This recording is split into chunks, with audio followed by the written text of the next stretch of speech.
Hello everyone, welcome to my channel. आज हम देखने वाले हैं क्लास 6 की एनसीईआरटी की बुक, जिसका आज हम चैप्टर 2 पढ़ने वाले हैं, जिसका नाम है आखेट खाद्य संग्रह से भोजन उत्पादन तक। आरंभिक मानव आखिर वे इधर उधर क्यों घूमते थे।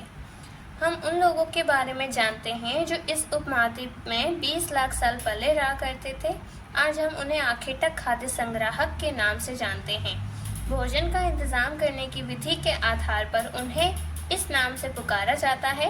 आमतौर पर खाने के लिए वे जंगली जानवरों का शिकार करते थे, मछलियाँ और चिड़ियाँ पकड़ते थे, फल फूल दाने पौधे पत्तियाँ अंडे इकट्ठा किया करते थे। आखेटक खाद्य संग्राहक समुदाय के लोग एक जगह से दूसरी जगह पर घूमते रहते थे। ऐसा करने के कई कारण थे। पहला कारण यह कि अगर वे एक ही जगह पर ज़्यादा दिनों तक रहते तो आसपास के पौधों, फलों और जानवरों को खाकर समाप्त कर देते थे। इसलिए और भोजन की तलाश में इन्हें दूसरे जगहों पर जाना पड़ता था। इसका कारण यह कि जानवर अपने शिकार के लिए या फिर हिरण और मवेशी अपना चारा ढूंढने के लिए एक जगह से दूसरी जगह जाया करते हैं। इसीलिए इन जानवरों का शिकार करने वाले लोग भी इनके पीछे पीछे जाया करते। कारण यह कि पेड़ों और पौधों में फल फूल अलग अलग मौसम में आते हैं, इसीलिए लोग उनकी तलाश में उपयुक्त मौसम के अनुसार अन्य इलाकों में घूमते होंगे। और चौथा कारण यह है कि पानी के बिना किसी भी प्राणी या पेड़ पौधे का जीवित रहना संभव नहीं होता और पानी झीलों, झरनों तथा नदियों में ही मिलता है। यद्यपि कई नदियों और झीलों का पानी कभी नहीं सूखता। कुछ झीलों और नदियों में पानी बारिश के बाद ही मिल पाता है। इसीलिए ऐसी झीलों और नदियों के किनारे बसे लोगों को सूखे मौसम में पानी की तलाश में इधर उधर जाना पड़ता होगा। मानव के बारे में जानकारी कैसे मिलती है। पुरातत्वविदों को कुछ ऐसी वस्तुएं मिली हैं जिनका निर्माण और उपयोग आखेटक खाद्य संग्राहक किया करते थे। यह संभव है कि लोगों ने अपने काम के लिए पत्थरों, लकड़ियों और हड्डियों के औजार बनाए हों। इनमें से पत्थरों के औजार आज भी बचे हैं।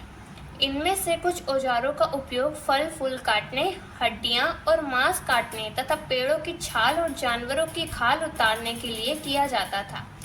कुछ के साथ हड्डियों या लकड़ियों के मुट्ठे लगाकर भाले और बाण जैसे हथियार बनाए जाते थे। कुछ औजारों से लकड़ियां काटी जाती थीं।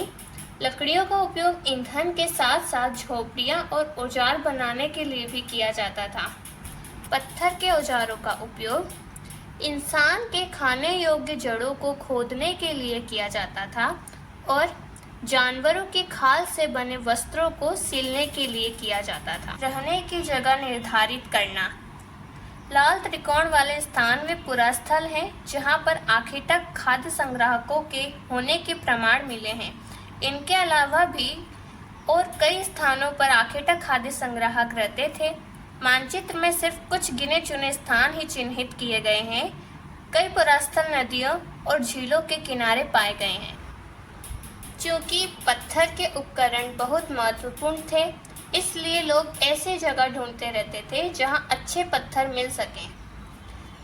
शेर चित्रकला, इनसे हमें क्या पता चलता है। जिन गुफाओं में लोग रहते थे उनमें से कुछ की दीवारों पर चित्र मिले हैं। इनमें कुछ सुंदर उदाहरण मध्य प्रदेश और दक्षिणी उत्तर प्रदेश की गुफाओं से मिले चित्र हैं। इनमें जंगली जानवरों का बड़ी कुशलता से सजीव चित्रण किया गया है। भीमबेटका, जो कि आधुनिक मध्य प्रदेश में है। इस पुरास्थल पर गुफाएं व कंदराएं मिली हैं। लोग इन गुफाओं में इसलिए रहते थे क्योंकि यहाँ उन्हें बारिश, धूप और हवाओं से राहत मिलती थी। ये गुफाएं नर्मदा घाटी के पास हैं।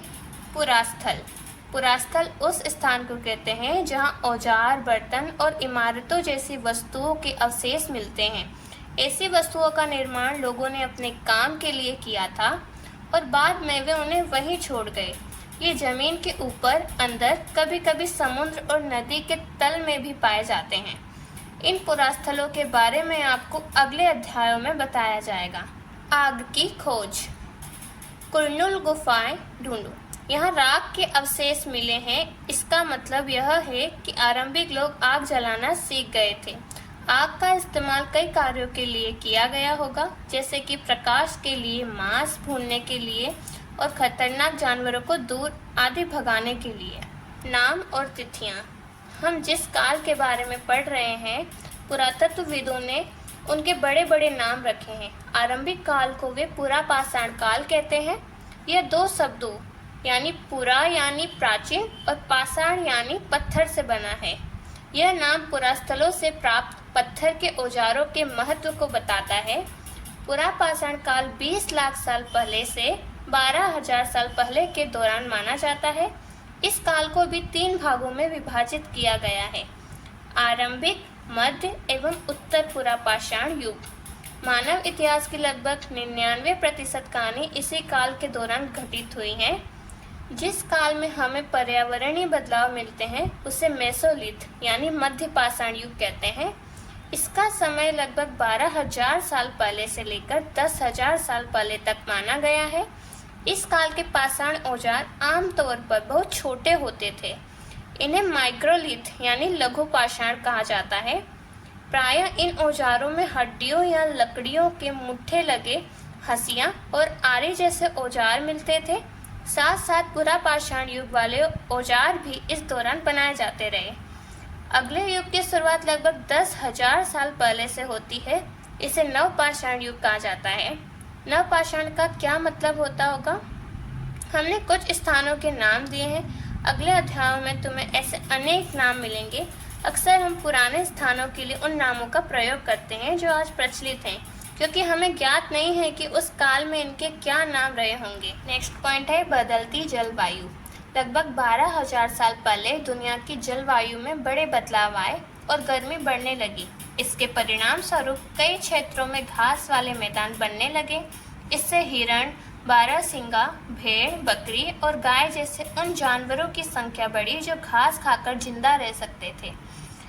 जो लोग इन जानवरों का शिकार करते थे वे भी इनके पीछे आए और इनके खाने पीने की आदतों और प्रजनन के समय की जानकारी हासिल करने लगे।